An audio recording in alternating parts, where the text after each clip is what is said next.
Budds Creek, Maryland, the venue for round 12 of the World 250cc Motocross Championship, and this is going to be a really fascinating one.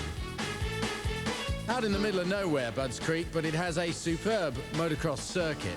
And what's going to be interesting about it is that a lot of the Americans don't get involved in the overall Motocross World Championship because they think they can see us off anytime they like. But frankly, it is so hot this year in the 250cc class, I think they're in for a bit of a surprise here.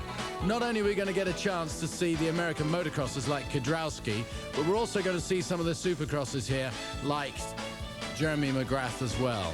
The circuit, sort of a sandy circuit, quite open, a bit dusty, it's been well watered, and quite a big crowd turning out to cheer on some of their AMA stars and to check out what the Europeans can do. But the Americans, of course, can't go anywhere without their barbecue. There you go, there's a very, very good indication of what the circuit is like here. Very good for spectators. Now then, the standings after round 11, which took place in Venezuela a week ago, of course. Albertine airborne with 520 points at the head of the standings, being chased by Stefan Everts, but Everts isn't all of that close. One or two American flags in the top 10, as you can see, but these are Americans who've come to Europe and involved themselves in the World Championship Grand Prix Series for years, as opposed to Guy Cooper from Stillwater, who we never see over in Europe. And this man, already the American Supercross champion for this year, Jeremy McGrath. Be interesting to see how he converts. Mike Kiedrowski is currently leading the American Motocross Championships by a slim 2 points. So he'll be looking to prove something against some of the Europeans, especially this European, in inverted commas, Donny Schmidt, of course, the American, who is the reigning world champion of 250cc, having a bit of struggle this year against people like this Stefan Everts. Very keen to come to the States is Everts, to Supercross if he does well this year. I hope we still see him in Europe for another season, mind you, as is this guy, Greg Albertine, currently leading the standings. He'd like to come to the States, not to motocross, but to Supercross.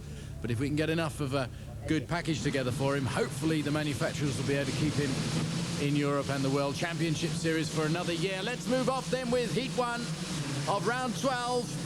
And you can see how dusty it is. They've done a lot of watering here. Some say they've done too much watering, but at this point it's very dusty, and there's a huge pile-up.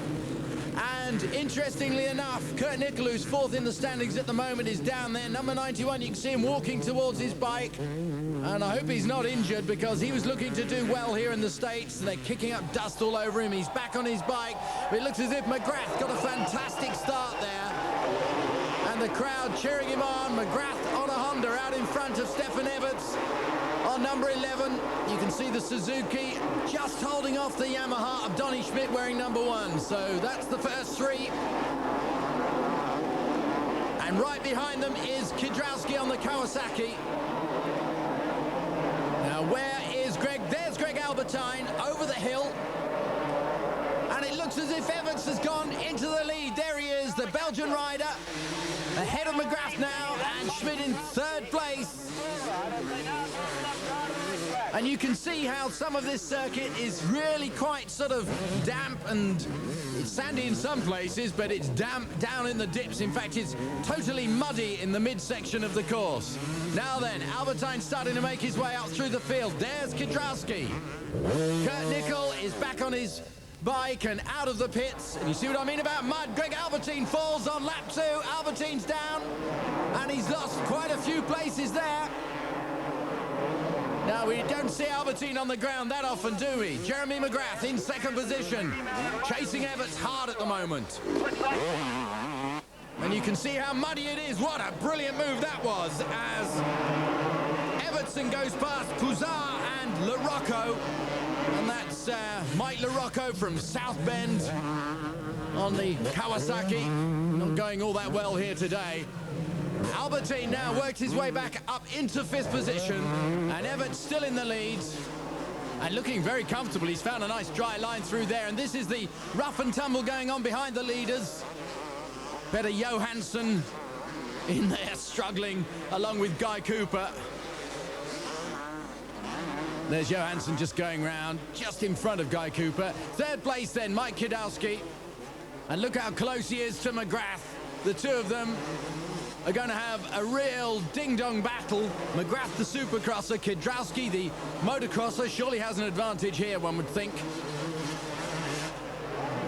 Meanwhile, out of camera and out of shot, Stefan Everts is way out in front. Now Kwiatkowski making a challenge. But McGrath seems to have the measure of him, certainly timing the jumps beautifully. One would expect in bad conditions like this, well, as I say it, he goes through. Kwiatkowski surely will have the edge in real motocross sort of sludgy conditions. McGrath supreme on the bumps, of course. So here's one of the other hot favourites for the motocross title, having a go at Greg Albertine, who's working his way up through the field, not looking all that comfortable after his crash on the second lap. Incidentally, Honda fans, you may be wondering what's happened to Rob Herring. Well, he's still got that awful knee problem, and he's running, but he's running way, way, way down the field. Now look at this, a European in America taking the checkered flag in the first moto of the 12th round. Kwiatkowski gets second, McGrath gets third, Donny Schmidt gets fourth. And you can see Mike LaRocco had to settle for fifth. That's the first time we've seen a European at the top of a board like that for a long, long time. How does it feel to be the first European since a long time who beats the American on their own ground? Yeah, it feels very good. I was waiting a long time for that, and today it happened. I hope I can do the second and third heat the same like the first, and then hopefully I win the GP. So we move on with Heat 2, and I can tell you Greg Albertine broke his finger in the first heat. An amazingly brave ride to carry on without any treatment. And right now, he's looking very strong. It looks as if he gated brilliantly. He's got the whole shot, Talonvolan's down. And Albertine, fingers strapped up, is way out there in front. And surely now he's going to show us why he is so far ahead in the World Championship at the moment. And he's got a thing or two to prove to the Americans as well over here, because he wants to raise a few eyebrows, bearing in mind his ambitions for the future. Donny Schmidt in second. Kwiatkowski in third, and that looks like Alex Pouzar, who crashed, of course, in the first moto. He's in fourth place at the moment. And Kurt Nickel running up really where he should be running, and there's Stefan Everts. So we've got all of the main contenders up there, and Everts challenging Kwiatkowski, and Kwiatkowski just closes the door on him. Stefan Everts, there's Kurt Nickel having a go at Stefan, but Stefan just lost his rhythm there, and right behind him was Jeremy McGrath, number 82. Did you see the way Everts has got the bit between his teeth, and he really had a go at Kwiatkowski. Now then, there's LaRocco, makes a hard landing, but he gets a good line on the inside pass. Schmidt, is Schmidt going to let him through? And LaRocco goes through. Kawasaki certainly looking faster than the Suzuki at this stage. Now then, Albertine. There's LaRocco. There's Schmidt. Alex Pouzar, Kwiatkowski, Stefan Everts. Here's Kurt Nickel. And that is Jeremy McGrath. And that's what the front runners are looking like at the moment. And they're crawling all over the back of Mike Kwiatkowski. And you can see the course starting to dry out a bit now. The riders really did feel it had been overwatered in the first moto. It was very, very muddy indeed. But now it's got the same sort of feel all the way around. Larry Brooks taking a tumble, but he's okay. Now then, Donny Schmidt running in third place behind LaRocco and behind Albertine, who is going so well. Amazing, really, that a man can break his finger in one race and then come out with it strapped up. He must be in pain, and he must be feeling it every time that bike hits the dirt. But there he is, Greg Albertine, leader of the World Championship at the moment. 3 rounds left to go after the States. And our World Championship boys really socking it to the Americans, but I have to say LaRocco is really putting on a good battle there, and there's Kawasaki's 2 and 3 as Kwiatkowski goes ahead of Donny Schmidt. So it's Albertine, LaRocco, Kwiatkowski, Schmidt, Everts, and an ever-changing front up here. It's been such an exciting second race. And Everts is powering his way past Schmidt now. I wonder if Schmidt's getting a bit tired. There was a lot of speculation before this event that the American motocrossers might find our three-moto type running of motocross for the World Championship Grand Prix a little bit tiring, but they certainly shouldn't be feeling it at this stage. And Donny Schmidt should be quite fit as Stefan Everts moves up past LaRocco into third position. Now Everts making a really big challenge, and Donny Schmidt coming back. It looks as if he's got a big problem. LaRocco's got a problem. He's out of it. And Greg Albertine still out in the lead. And this is more like the Albertine we're used to seeing. And what a challenge coming up now from Kudrowski, closing on Albertine. Kudrowski really with the bit between his teeth. Look at this closing, yard by yard. And one wonders if Albertine's got a problem there.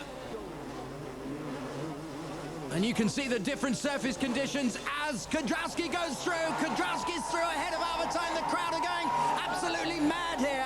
The leader of Heat 2 in round 12 is Mike Kudrowski on Kawasaki. And Greg Albertine almost resigning himself to a second place and maybe not wanting to risk too much and too many points, knowing that maybe he's got second place in the bag. And the crowd cheering him on up over the hill. Kudrowski takes the checkered flag. Albertine gets second place, and Stefan Everts finishes in a superb third position with Donny Schmidt fourth.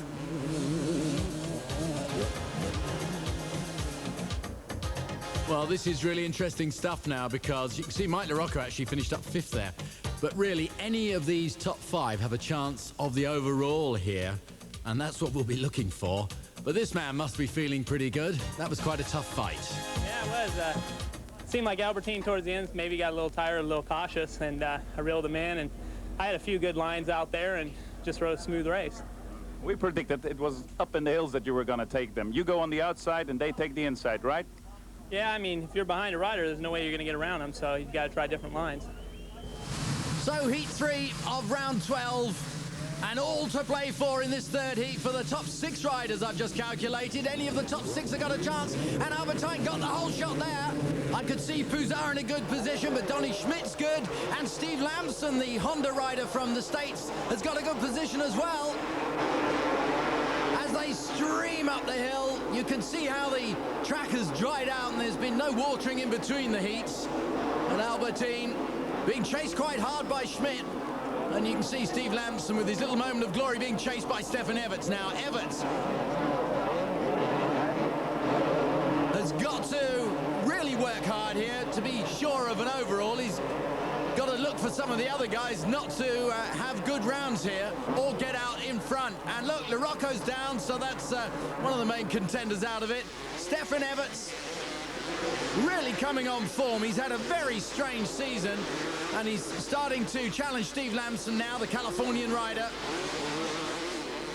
Takes the inside line. Lamson looks around and virtually lets him through. So Everts is now third. Albertine, Schmidt, Everts, Lamson. And you can see it's a beautifully laid out circuit, this, with the hills and the trees and the big dusty sections as well, and it's all of our Grand Prix riders out there showing clean exhaust pipes to the AMA boys, and that's really exciting for the World Championships, because we'd love to see more Americans involved in it and coming over and trying some of our sand circuits as well here. Donny Schmidt did that and was successful, of course, in 125cc and then in 250cc, as was Greg Albertine from South Africa. But right now, it's Stefan Everts, the young Belgian wonder kid, also, of course, a 125cc star of the past, making his way up into second position and starting to make the challenge for the big overall Grand Prix win here at Budds Creek. And wouldn't that be quite something if he managed that? Looking down the charts here, no European has won an overall Grand Prix in the States since 1982, and that was Kees van der Ven. So the race is certainly on. And it'll be interesting interesting to see how many more Americans we manage to attract into the World Championship in the next season. So there is Kudrowski. He's still got a good chance for the overall because Greg Albertine only scored 10 points on the first moto because of his crash. Everton crashed out of it there. Steve Lamson struggling a bit in this third moto, and a big challenge being put on there by fellow countryman Kudrowski. But this is the story we're looking at. Out in front, current championship leader Greg Albertine being chased by Stefan Everts, but if Everts stays in second position, the overall will go to him. Surely he won't risk it by having a go at Albertine, but he certainly is having a go. He's closing the gap a bit now. And of course, the championship points involved in this as well. Kudrowski into third position, and Donny Schmidt in fourth position.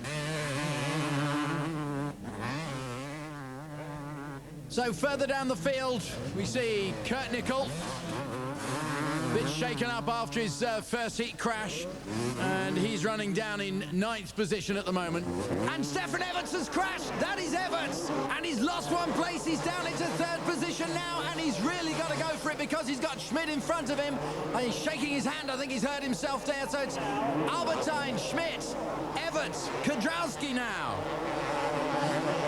It's amazing how this battle has changed up at the front end in all three heats. One of the most exciting events we've had this season. And although the championship seems to be going Albertine's way, nothing is signed and sealed, and every event is a spectacular event in its own right. Donny Schmidt now being closed upon by Everts. He's made up about 15 seconds now.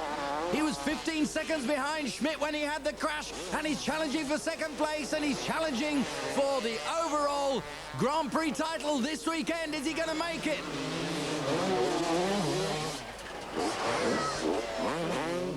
Donny Schmidt trying to concentrate and get the right line, and a furious Everts is just biding his time and waiting for the right moment.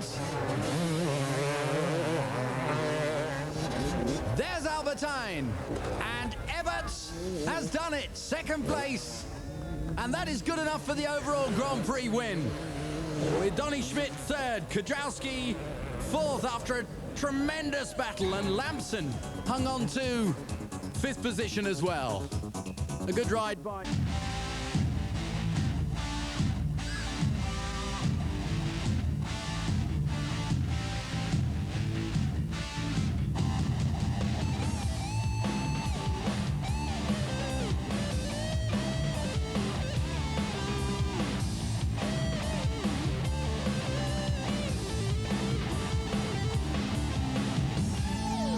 It was going to be one of the most exciting motocross events of the season, leading up towards the end of the season, with just 3 events left to go, and Sweden just quite close to Gothenburg, really.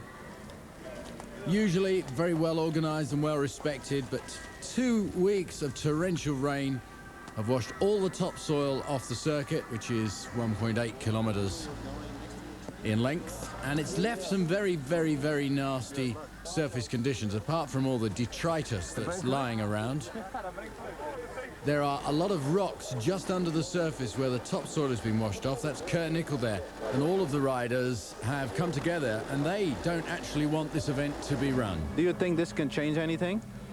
Well, we don't know really. I think we have to, you know, make a complete tour to see if it's possible. I mean, here we have the public, and I think we owe it to everybody to make sure that we're satisfied.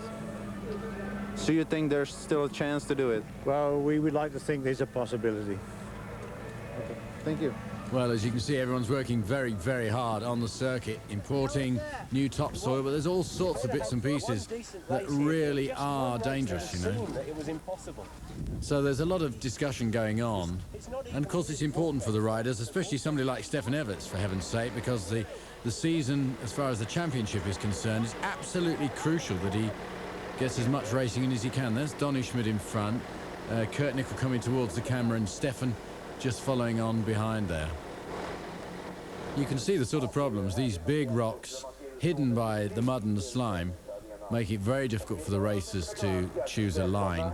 But it is sad, 6,000 or 7,000 spectators have turned up to see people like Travis Parker, of course, who's back in the running. Parker, it's good to see you back on the track, but this is not the right conditions, is it? Oh, I'm glad to be back. I've always liked Sweden and Finland, but some riders say it's not the right conditions, some riders say it's the good conditions, but for me it's the same for all 40 drivers. So you got a few that's crying about it, you got a few that's won the race. So for me it's the same. If they want to race, I'll race. I'm not 100%, but I'm not going to cry about the track because it's exactly the same for every driver. Now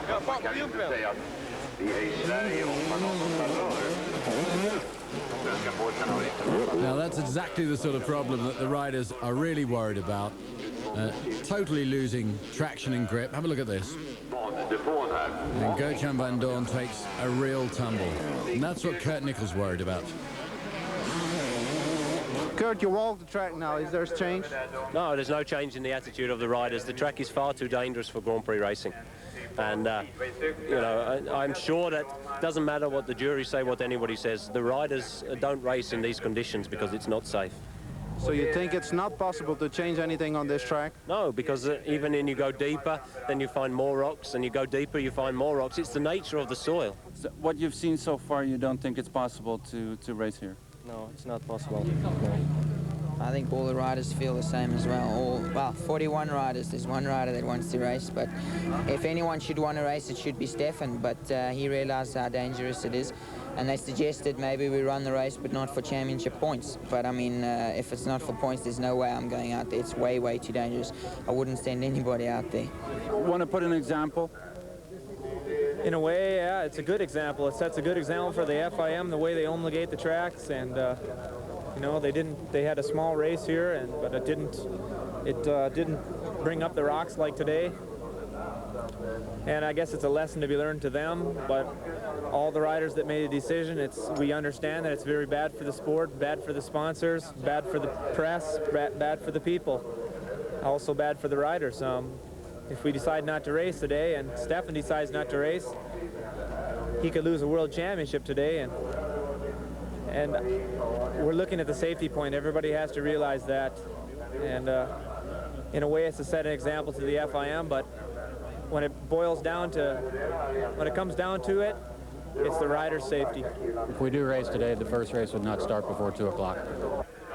Well, the good news is there will be a race. The bad news is most of the names you're seeing on this standings board won't be racing. This is the situation after round 12 with Greg Albertine up there being chased by Stefan Everts. You can see Travis Parker, who's quite happy to ride, is still in 6th despite his layoff for a few weeks. But the riders who have decided to race are names you probably won't recognize. There should still be some good competitive racing. There are 1 or 2 guys on the list here, but it's going to be very, very strange to only have something like 15 starters. Obviously, a lot of the local riders want to ride. Mika Aaltonen, he's had a few points this season, but he's way down the listings.